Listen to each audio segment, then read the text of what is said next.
À Gaza, la situation est particulièrement dramatique.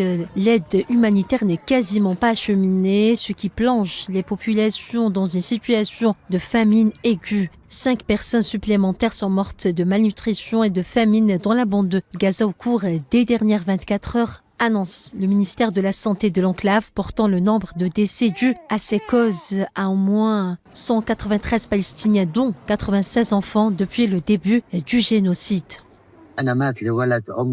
J'ai perdu un fils de 5 ans, Naïm Ibrahim Al-Najjar. Il est mort à l'hôpital Kamal Adwan, de malnutrition et de faim. Je peux vous envoyer ces photos pour que vous puissiez voir comment il était, comment il est devenu et comment ses os sont devenus visibles. Ceux qui disent qu'il n'y a pas de famine ici mentent, qu'ils viennent voir. Depuis le ramadan, mes enfants rêvent de manger un morceau de tomate, de manger du pain comme tout le monde. Je jure que je n'ai pas de sel à la maison, je jure que je mendie un grain de sel. On parle de Gaza, venez voir les enfants de Gaza, ceux qui ne croient pas. Venez voir comment des enfants meurent.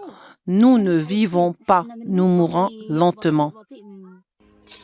Près de 2 millions de personnes sont actuellement laissées sans ressources, affamées et à la merci de frappes incessantes de l'entité sioniste.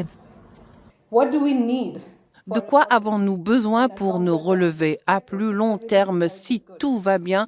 Dans le cas de Gaza, tout passe par un accès continu et durable à une alimentation nutritive et suffisante, aux soins de santé, à l'eau, à l'assainissement et à l'hygiène, aux services de protection sociale et à un soutien aux mères et aux familles pour nourrir leurs enfants. C'est lorsque cette situation perdure qu'un certain redressement et un certain retournement de situation sont possibles. Pour sa part, le Bureau des Nations Unies pour la coordination des affaires humanitaires a déclaré que la consommation alimentaire à Gaza avait chuté à son plus bas niveau depuis le début du génocide. Un scénario de famine se déroule dans la bande de Gaza avec une famine qui se propage, des enfants de moins de 5 ans mourant de causes liées à la faim et un accès humanitaire à l'enclave assiégée sévèrement restreint.